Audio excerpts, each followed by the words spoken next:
英語聞き流しリスニング、英語テキストと MP3 ダウンロード、その他の物語はホームページからお聞きいただけます。88thpp.com 88thpp.com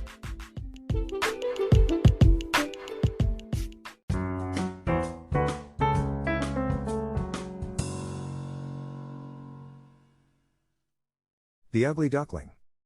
It was so beautiful in the country. It was the summertime. The wheat fields were golden, the oats were green, and the hay stood in great stacks in the green meadows. The stork paraded about among them on his long red legs, chattering away in Egyptian, the language he had learned from his lady mother. All around the meadows and cornfields grew thick woods, and in the midst of the forest was a deep lake. Yes, it was beautiful, it was delightful in the country. In a sunny spot stood a pleasant old farmhouse circled all about with deep canals, and from the walls down to the water's edge grew great burdocks, so high that under the tallest of them a little child might stand upright. The spot was as wild as if it had been in the very center of the thick wood. In this snug retreat sat a duck upon her nest, watching for her young brood to hatch, but the pleasure she had felt at first was almost gone. She had begun to think it a wearisome task, for the little ones were so long coming out of their shells, and she seldom had visitors. The other ducks liked much better to swim about in the canals than to climb the slippery banks and sit under the burdock leaves to have a gossip with her. It was a long time to stay so much by herself. At length, however, one shell cracked, and soon another, and from each came a living creature that lifted its head and cried peep, peep. Quack, quack, said the mother, and then they all tried to say it, too, as well as they could, while they looked all about them on every side at the tall green leaves. Their mother allowed them to look about as much as they liked, because green is good for the eyes. What a great world it is, to be sure, said the little ones, when they found how much more room they had than when they were in the eggshell. Is this all the world, do you imagine? Said the mother. Wait till you have seen the garden. Far beyond that it stretches down to the pastor's field, though I have never ventured to such a distance. Are you all out? She continued, rising to look. No, not all, the largest egg lies there yet, I declare. I wonder how long this business is to last. I'm really beginning to be tired of it, but for all that she sat down again. Well, and how are you today? Quacked an old duck who came to pay her a visit. There's one egg that takes a deal of hatching. The shell is hard and will not break, said the fond mother who sat still upon her nest. But just look at the others. Have I not a pretty family? Are they not the prettiest little ducklings you ever saw?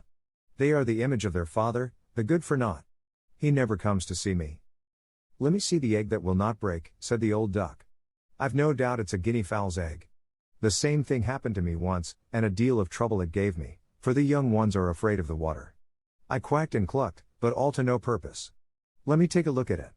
Yes, I am right, it's a guinea fowl, upon my word, so take my advice and leave it where it is. Come to the water and teach the other children to swim. I think I will sit a little while longer, said the mother. I have sat so long, a day or two more won't matter. Very well, please yourself, said the old duck, rising, and she went away. At last the great egg broke, and the latest bird cried peep, peep, as he crept forth from the shell. How big and ugly he was. The mother duck stared at him and did not know what to think.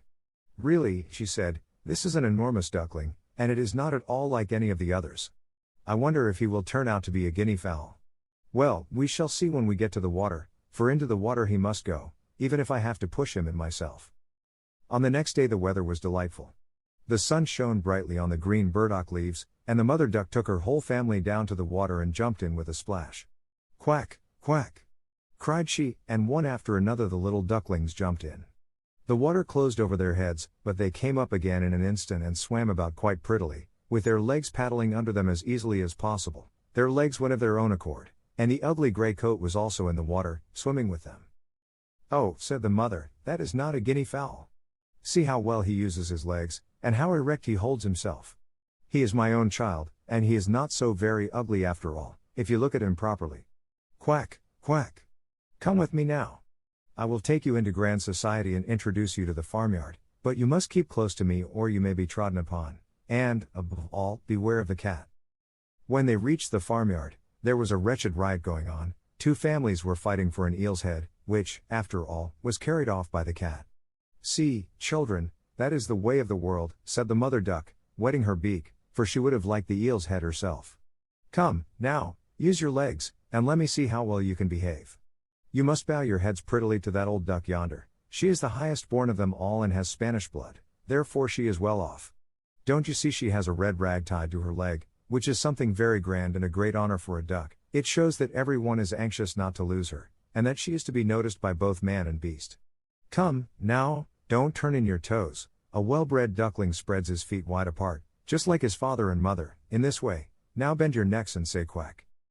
The ducklings did as they were bade, but the other ducks stared, and said, Look, here comes another brood, as if there were not enough of us already. And bless me, what a queer-looking object one of them is, we don't want him here. And then one flew out and bit him in the neck. Let him alone, said the mother, he is not doing any harm. Yes, but he is so big and ugly. He's a perfect fright, said the spiteful duck, and therefore he must be turned out.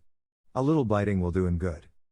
The others are very pretty children, said the old duck with a rag on her leg, all but that one. I wish his mother could smooth him up a bit, he is really ill-favored. That is impossible, your grace, replied the mother. He is not pretty, but he has a very good disposition and swims as well as the others or even better. I think he will grow up pretty, and perhaps be smaller. He has remained too long in the egg, and therefore his figure is not properly formed. And then she stroked his neck and smoothed the feathers, saying, It is a drake, and therefore not of so much consequence. I think he will grow up strong and able to take care of himself. The other ducklings are graceful enough, said the old duck.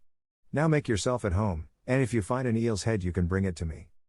And so they made themselves comfortable, but the poor duckling who had crept out of his shell last of all and looked so ugly was bitten and pushed and made fun of, not only by the ducks but by all the poultry. He is too big, they all said, and the turkey cock, who had been born into the world with spurs and fancied himself really an emperor, puffed himself out like a vessel in full sail and flew at the duckling. He became quite red in the head with passion, so that the poor little thing did not know where to go, and was quite miserable because he was so ugly as to be laughed at by the whole farmyard. So it went on from day to day, it got worse and worse.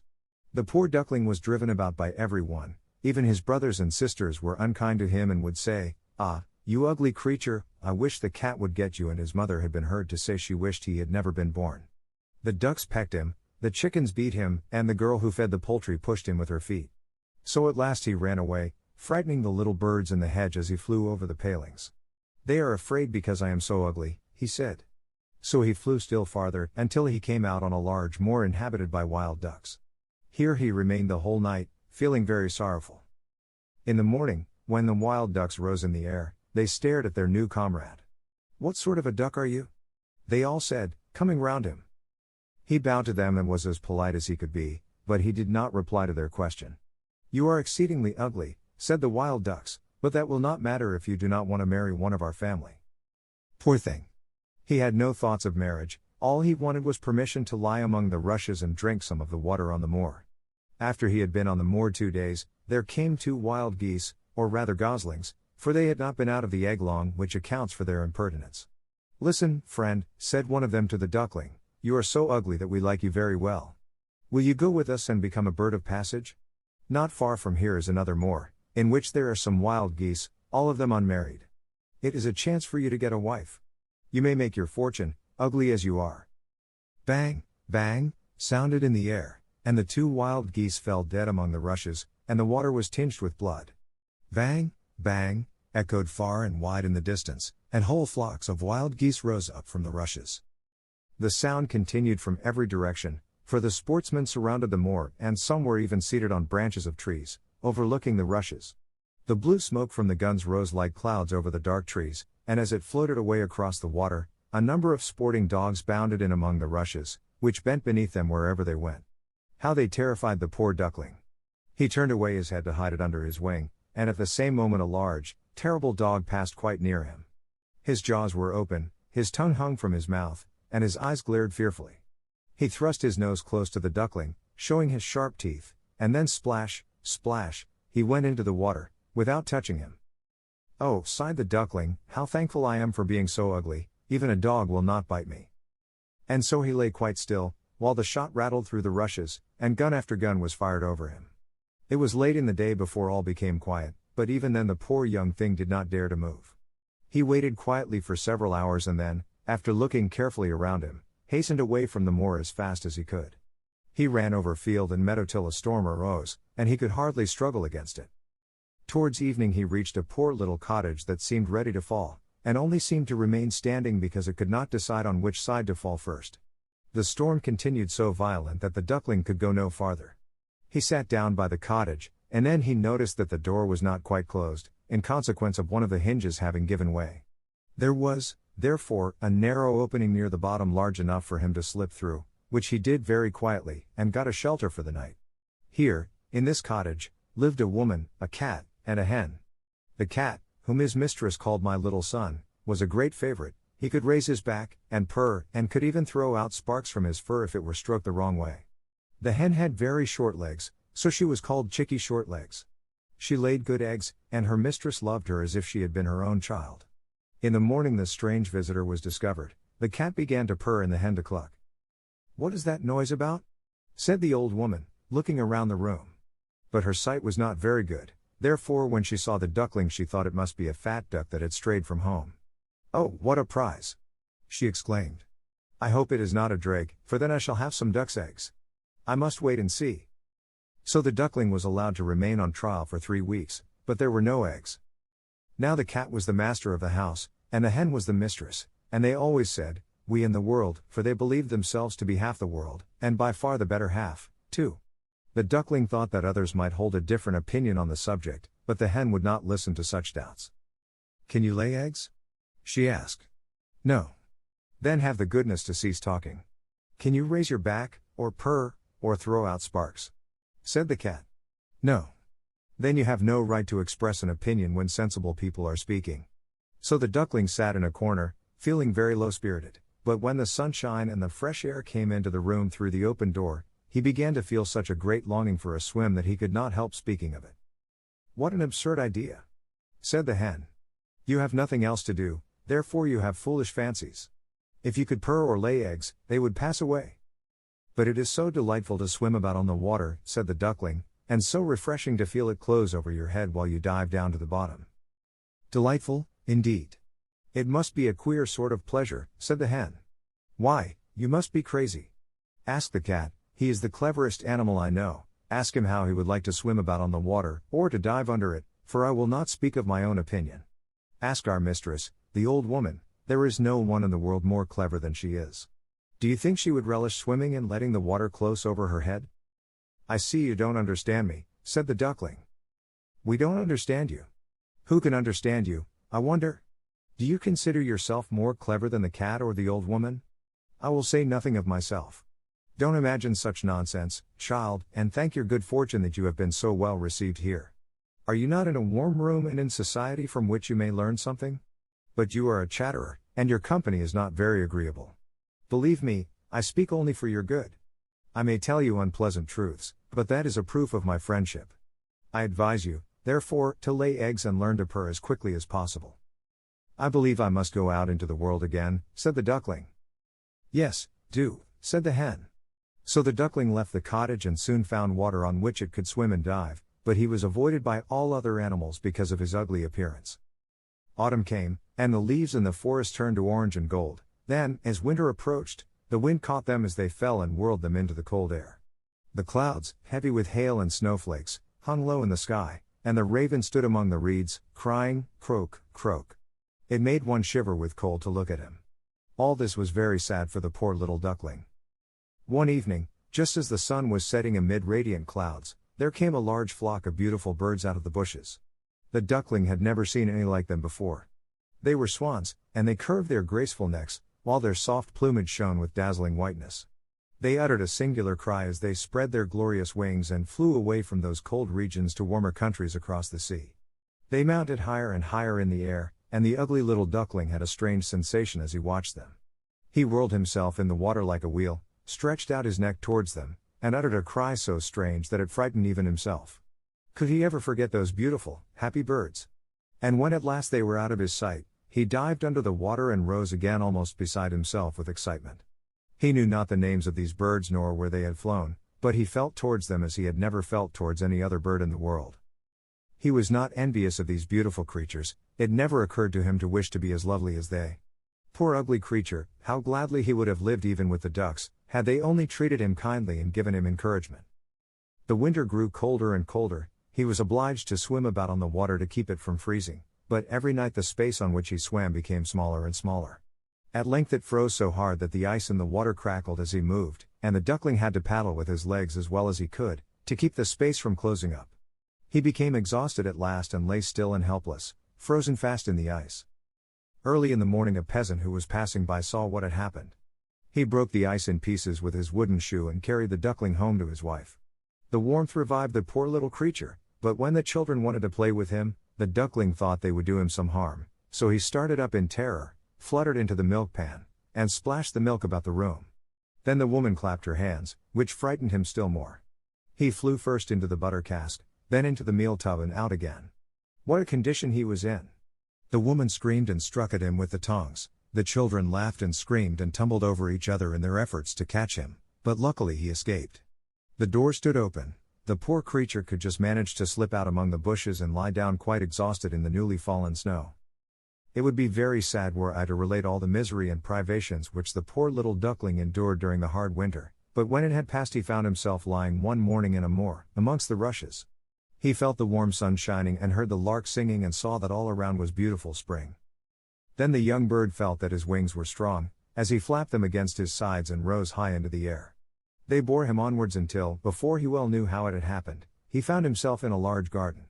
The apple trees were in full blossom, and the fragrant elders bent their long green branches down to the stream, which wound round a smooth lawn. Everything looked beautiful in the freshness of early spring. From a thicket close by came 3 beautiful white swans, rustling their feathers and swimming lightly over the smooth water. The duckling saw these lovely birds and felt more strangely unhappy than ever.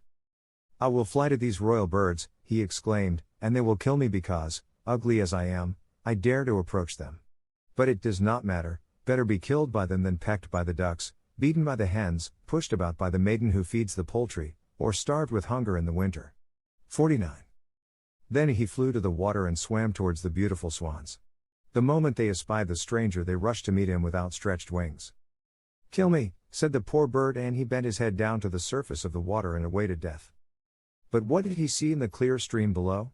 His own image, no longer a dark gray bird, ugly and disagreeable to look at, but a graceful and beautiful swan. To be born in a duck's nest in a farmyard is of no consequence to a bird if it is hatched from a swan's egg.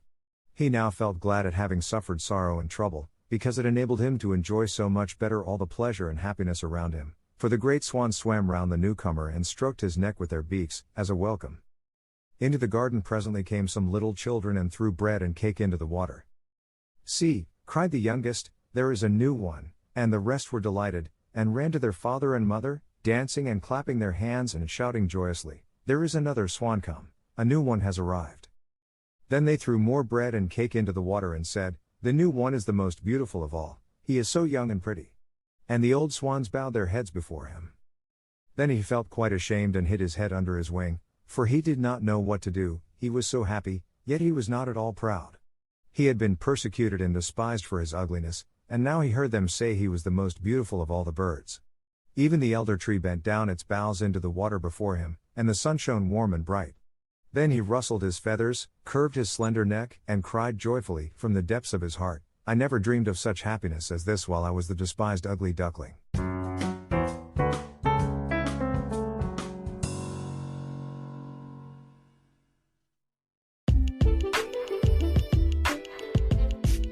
英語聞き流しリスニング、英語テキストと MP3 ダウンロード、その他の物語はホームページからお聞きいただけます。88thpp.com 88thpp.com